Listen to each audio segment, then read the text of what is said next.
ఒకటి ఆయన ఏ కారణాలు చెప్పారు, లాజిక్ ఏమి ఇచ్చారనేది పక్కన పెడితే ఓవరాల్గా ఈ కేసులో జగన్మోహన్ రెడ్డి గారిని ఇరికించడం అనేది ఆయన మాట్లాడుతున్నారు. దాని ఇంటెన్షన్ ఏంటంటే టోటల్గా గవర్నమెంట్కి ఆయన ప్రజల్లో మధ్యకి వెళ్ళటం ఇష్టం లేదు, దాన్ని నిరోధించడానికి ఇన్ ద ఫ్యూచర్ అంటే ఇక కమింగ్ డేస్లో కూడా ఆ రకంగా అడ్డుకట్ట వేయడానికి దీన్ని ఈ రకంగా వాడుకుంటున్నారు అనేది. దానికి ఆయన వాళ్ళు చెప్పేటటువంటి ఎలిబి ఏంటంటే అదే రోజు 18వ తారీఖున ఎస్పీ గారు చెప్పినట్టు దాన్ని వెహికల్ నంబర్తో సహా చెప్పారు. అలాగే ఆ వెహికల్కి సంబంధించిన డ్రైవర్ని వాళ్ళని విచారించారు, బెయిల్ ఇచ్చి పంపించారు, పూచీకత్తు కూడా తీసుకున్నారు అని చెప్పేసి. ఆ తర్వాత కొన్ని వీడియోస్ ఏవో అవి నమ్మశక్యం కాని వీడియోస్ వచ్చినాయి. దాన్ని బేస్ చేసుకొని ఈరోజు సాక్షాత్తు వైసీపీ లేదా ప్రతిపక్ష నాయకుడిని కూడా ఏటుగా పెట్టడం అంటే అర్ధరహితం, కంప్లీట్గా ప్రజల నుంచి దూరం చేయటం, అది ఆరోపణ. మాట్లాడమంటారా సార్? నమస్కారం అండి, మీకు అందరికి కూడా నమస్కారం. జగన్మోహన్ రెడ్డి గారు సంబంధించిన నాయకులు ఎస్పీ గారిని అడిగింది ఏంటంటే విగ్రహం ఓపెన్ చేయడానికి మా నాయకుడు వస్తున్నాడు, దానికి పర్మిషన్ ఇవ్వండి అని చెప్పేసి అడిగారు. అడిగితే ఎస్పీ గారు ఏమన్నారంటే Jaganmohan Reddy convoy plus 3 vehicles 100 మందిని మీరు తీసుకురండి, అంతకంటే ఎక్కువ అయితే నేను పర్మిషన్ ఇవ్వను. అలాగే తీసుకొస్తామని చెప్పి మళ్ళీ రెండో రోజు వెళ్ళి అది మాట్లాడారు. కానీ జగన్మోహన్ రెడ్డి గారు ఆ విగ్రహం ఓపెన్ చేయటానికి వెళ్ళే దారి నిండా ఒక 4 రోజుల ముందు నుంచే జన సమీకరణకి వాళ్ళ పార్టీ నాయకులకి తాడేపల్లి ప్యాలెస్ నుంచి డబ్బులు పంపించడం, వాళ్ళతో మాట్లాడటం, దారి పొడుగునా మీరు రండి అని చెప్పేసి చెప్పటం, ఇవన్నీ కూడా జరిగినాయి. దీంట్లో నిఘా వైఫల్యం ఖచ్చితంగా ఉంది, ఇంటికి తెలిసిందే. అలాగా దారి పొడుగున జనాన్ని పోగు చేసేటువంటి పరిస్థితి ఉన్నప్పుడు ఇంటి దగ్గర ఆపేయాల, జగన్మోహన్ రెడ్డి ఇంటి దగ్గరే ఆపేయాల. ఆయన అక్కడే 50 కార్లతో బయలుదేరాడు. కాబట్టి ఇది నిబంధనలకు వ్యతిరేకంగా మీరు వెళుతున్నారని చెప్పేసి ఆపేయాల. అది పోలీసులు చేయవలసినటువంటి పని, అది వాళ్ళు చేయలే. అక్కడ పోలీసు వైఫల్యాన్ని, ఇంటెలిజెన్స్ వైఫల్యాన్ని మనం అర్థం చేసుకుంటాం. కానీ ఈ ఏటుకూర అనేటువంటి ఊర్లో ఆ జంక్షన్ లో జగన్మోహన్ రెడ్డి ఆగుతాడు, అక్కడ కారు డోర్ దగ్గర నుంచొని అభివాదం చేస్తాడని రోప్ పార్టీ వాళ్ళు కళ్ళకి రోప్ పార్టీ ఎక్కడ పెట్టారు? ఆ విగ్రహం దగ్గర జనాలు మీద పడకుండా ఉంటారు, అక్కడ రోప్ పార్టీ ఏర్పాటు చేశారు. దారి పొడుగున రోప్ పార్టీ ఏర్పాటు చేయలేదుగా, అది 30-40 కిలోమీటర్లు ఉంది. ఆయన తన బల ప్రదర్శన, నాకు ప్రజల్లో ఇంకా బలం ఉంది. రఫీ గారు యాజ్ ఎ మోడరేటర్ ఇక్కడ తులసిరెడ్డి గారి వ్యూ పాయింట్ ని ఒక దీనికి తీసుకురావాలి. తులసిరెడ్డి గారు అనేది దారి పొడుగుతా రూపార్టీ పెట్టి పోలీస్ వైఫల్యంగా చెప్పినట్టుగా నాకు అర్థం కాలేదు. ఆయన చెప్పింది ఏంటంటే ఆయన ఎప్పుడైతే రూల్ వైలేషన్ జరిగిందో, రూల్ వైలేషన్ జరిగి మీరు అన్నారు కదా మొదట్లోనే ఎందుకు ఆపలేదు, అంతే కదా సార్ తులసిరెడ్డి గారు? తులసి గారు, నేను తులసిరెడ్డి గారు చెప్పిన దాన్ని నేను వ్యతిరేకించట్లేదు, దానికి ఖండం కూడా చేయట్లేదు, దానికి వ్యతిరేకంగా నేను చెప్పట్లా. నా పాయింట్ నేను చెప్తున్నా. తులసిరెడ్డి గారు వాదన తులసిరెడ్డి గారు చెప్పారు. అయితే దారి పొడుగున ఆయన బల ప్రదర్శన చేస్తాడు, ఆయన ఒక అప్లికేషన్ పెట్టుకోవాల్సింది, నేను 40 కిలోమీటర్లు నేను ర్యాలీ చేస్తాను, జనమంతా వస్తారు, నాకు దారి పొడుగున సెక్యూరిటీ ఇవ్వండి అని చెప్పి పెట్టవలసింది. లేదా పెద్ద ఏటుకూరులో పెద్ద బహిరంగ సభ పెట్టుకుంటాను, నాకు పర్మిషన్ ఇవ్వమని అడగవలసింది. ఆయన అడిగింది ఎక్కడ? ఆ విగ్రహం ఓపెన్ చేసే దగ్గర. దానికి భిన్నంగా ఇక్కడ వ్యవహరించాడు. అది నెంబర్ 1. నెంబర్ 2, కారు 4000 కిలోలు ఉందో లేదో రేపు వేబీజీ దగ్గర పెడితే సరిపోతుంది, తెలిసిపోతుంది, అది పెద్ద విషయమే కాదు. ఆ టైరు కింద ఎప్పుడైతే అతను వెళ్ళాడో అక్కడ ఉండేటువంటి కార్యకర్తలు లాగేశారు, అతన్ని పక్కకి లాగేసి పడేశారు. కారు అతని మెడ మీద నుంచి అతనికి ఆనింది ముందు టైరు, పక్క టెంకులు ఇరిగిపోయాయి. ఆ పక్క టెంకులు ఇరిగి లోపల గుండెకి దానికి గుచ్చుకుని అతను చనిపోయాడు. అది పోస్ట్ మార్టం రిపోర్ట్ లో వచ్చినటువంటి అంశం అది. అయితే ఇలా జరిగిందని చెప్పి జగన్మోహన్ రెడ్డికి తెలుసు. అక్కడ లాగేశారని అక్కడ అరుస్తున్నారు. మనిషి కింద పడ్డాడని చెప్పి అరుస్తున్నారు. ఒకతను బాయిలెట్ ఎక్కి డాన్స్ చేస్తా ఉన్నాడు. ఇదేదో జరిగిందని చెప్పి అతను దిగకపోయినా ఆ లోపల కూర్చున్న వాళ్ళని దిగి తెలుసుకోవాలా. నిర్లక్ష్యంగా వాళ్ళు అక్కడికి వెళ్ళిపోయారు, నిర్లక్ష్యంగా వెళ్ళారు.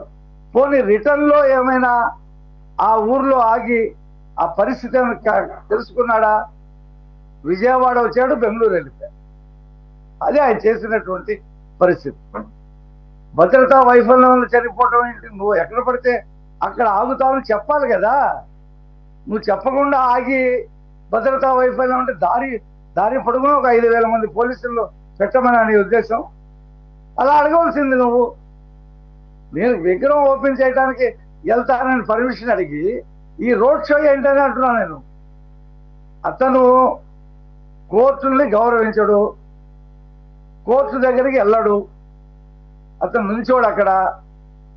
పోలీసులు లెక్క చేయడు, బట్టలు ఓడ చేస్తానంటాడు, నేను వస్తే సినిమా చూపిస్తానంటాడు. అతను చట్టాన్ని గౌరవించిన వ్యక్తి అతను. కాబట్టి అతని తరఫున జరిగినటువంటి అతను పొరపాటుని ఎందుకంటాడు?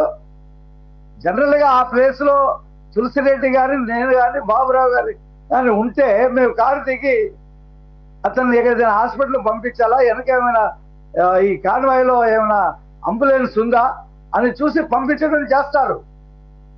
కానీ అతను అలా చేయడు కదా. ఎందుకంటే అతని గురించి తెలుసు కదా మనకి. బాబాయిని చంపించాడు, చంద్రబాబు చేతిలో కత్తి పెట్టాడు, చంద్రబాబు చంపించాడు. అది ఇప్పుడేమంటున్నాడు? ఆయన కారు కింద పడి పక్కటెముకలు ఇరిగి మనిషి ప్రాణాపాయ స్థితిలో ఉంటే చంద్రబాబు వైఫల్యం అంటున్నాడు ఆయన. ఇది కదా మనం గమనించాలా. పోలీస్ వైఫల్యం లేదని చెప్పట్లా, నిఘా వైఫల్యం లేదని చెప్పట్లా. మళ్ళీ వెళ్ళి వచ్చే దారిలో కదల్లారు తలశీల రఘురామ్తో. ఇది ఏమైనా జగన్కి ఏమైనా ప్రమాదం అవుతుందేమో అని తెలిసి వేరే కారు నెంబర్ని వాళ్లే పోలీస్ శాఖకి ఫలానా కారు కింద పడ్డాడు ఒక మనిషి, ఇదిగో ఆ కారు నెంబర్ ఇదని చెప్పి కేసుని పక్కదో పట్టించే ప్రయత్నం చేశారు. మరి ఆ ఎస్పీ గారు కూడా దాన్ని ఎలా అన్నాడో నాకు ఇప్పటికీ అర్థం కావట్లా. రెండో రోజు విజువల్స్ వస్తే ఇప్పుడు లేటెస్ట్ గా వచ్చినటువంటి విజువల్స్ ప్రకారంగా కేసు మార్చాము, వీళ్ళందరినీ దాంట్లో పెట్టామని చెప్పి అంటా ఉన్నాడు ఆయన. కాబట్టి ఇక్కడ పోలీస్ వైఫల్యం లేదని నేనేం చెప్పను. పోలీసులు అడుగడుగునా ఫెయిల్ అయ్యారు. ఇప్పుడు జగన్మోహన్ రెడ్డి ఏమంటాడు? నా హయాంలో చంద్రబాబు నాయుడు గారికి, లోకేష్ గారికి, పవన్ కళ్యాణ్ గారు పూర్తి స్వేచ్ఛ ఇచ్చాను నేను, వాళ్ళు బ్రహ్మాండంగా తిరిగారంటున్నాడు. చంద్రబాబు నాయుడు గారి బహిరంగ సభలో కందుకూరులో ఒక షెడ్ కూలి జారి 8 మంది చనిపోయారు. చంద్రబాబు నాయుడు గారు మీటింగ్ కంటిన్యూ చేయరా, మీటింగ్ రద్దు చేశాడు. ఇమ్మీడియట్ గా హాస్పిటల్కి వెళ్ళాడు, వాళ్ళ కుటుంబాన్ని పరామర్శించాడు. 33 లక్షల రూపాయలు క్యాష్ పేమెంట్ చేశాడు. అది కాకుండా తెలుగుదేశం పార్టీ నాయకులు అనేక మంది ఆ కుటుంబాలకు హెల్ప్ చేశారు. నా బాధ్యత లేదని చంద్రబాబు నాయుడు గారు తప్పించుకోవాలా. కందుకూరు సంఘటనలో బాధ్యత తీసుకున్నాడు. పోస్ట్ మార్టం రిపోర్ట్ వచ్చి అంత్యక్రియలు జరిగే వరకు పార్టీ ఇవన్నీ ప్రజలు గమనిస్తున్నారు సార్, ఇవన్నీ ప్రజలు గమనిస్తున్నారు. ఇంక్లూడింగ్ వైసీపీ సింపథైజర్స్ కానీ, వైసీపీ అభిమానులు కానీ, వైసీపీ కార్యకర్తలు కానీ అందరూ గమనిస్తున్నారు. కానీ ఇక్కడ లీగల్ ఆస్పెక్ట్లో ఈ సెక్షన్స్ పెట్టడం ద్వారా మీరు ఏ విధంగా ఆయన్ని కారణభూతం చేస్తారు? ఇప్పుడు మీరే అన్నారు కదా, ఆయన రూల్ వైలేషన్ జరిగింది, మరి రూల్ వైలేషన్కి సంబంధించి ఏమన్నా కేసు పెడితే అది కూడా ఏమి పెద్దగా నిలబడదు. అందు గురించి మీరు ఈ కేసులు పెట్టారు. ఈ కేసులో నేను నిలబడతాయి అంటే అవి కూడా కనపడటం లేదు కదా. 49 సెక్షన్ 49 ఇంటెన్షన్ ఉండాలి. Where is the intention of Jaganmohan Reddy that he is going to murder A person?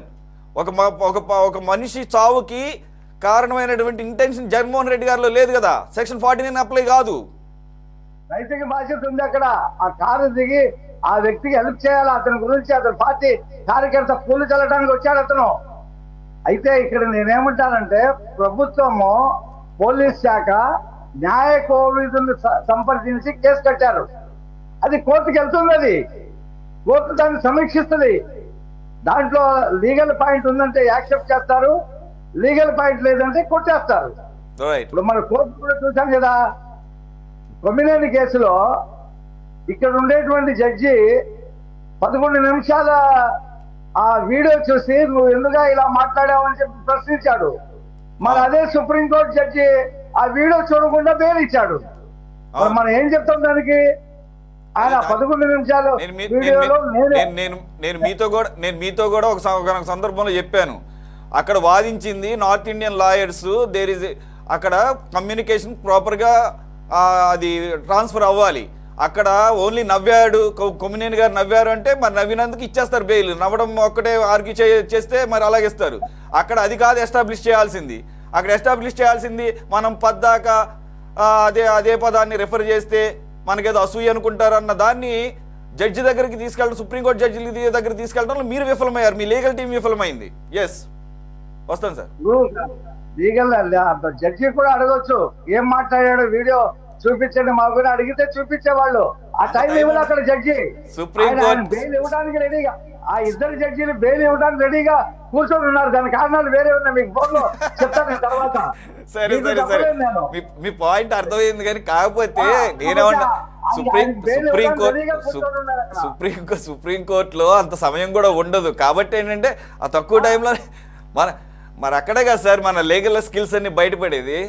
Right sir, మొన్న మహాకుంభమేళా జరిగింది.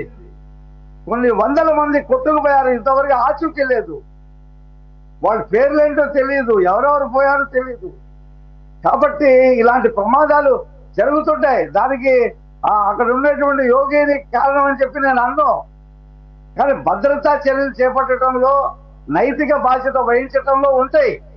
చంద్రబాబు నాయుడు గారు హయాంలో గోదావరి పుష్కరాల్లో ఒకేసారి గేటు తీసేయడం, తొక్కిసలాట జరిగింది. కాదు సార్, టీడీపీ హయాంలో ఇదేంటి పుష్కరాల టైంలో అది అవ్వచ్చు, కుంభమేళాలో 100 మంది కొట్టుకుపోయినా కానీ, లేకపోతే జగన్మోహన్ రెడ్డి గారి పర్యటనలో జరుగుతూనే ఉంటాయి అని అంటారు తప్ప వాటిని కట్టెలు చేసుకుంటాము అన్ని పార్టీలు కలిపి ఒక నిర్ణయం తీసుకుంటాము అనరు. అది కాదు, నేనేమంటానంటే చంద్రబాబు అవాయిడ్ చేయొచ్చు.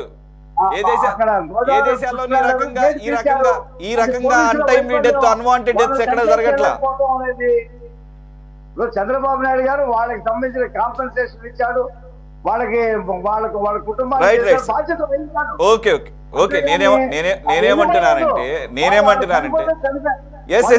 పాయింట్ అర్థమైంది సార్. నేనేమంటున్నానంటే ఇంకొక అడుగు ముందుకేసి అసలు ఆ సిచ్యుయేషన్స్, ఆ ఇన్సిడెంట్ జరగకుండా ఉండే మార్గాలు కూడా ఉన్నాయి.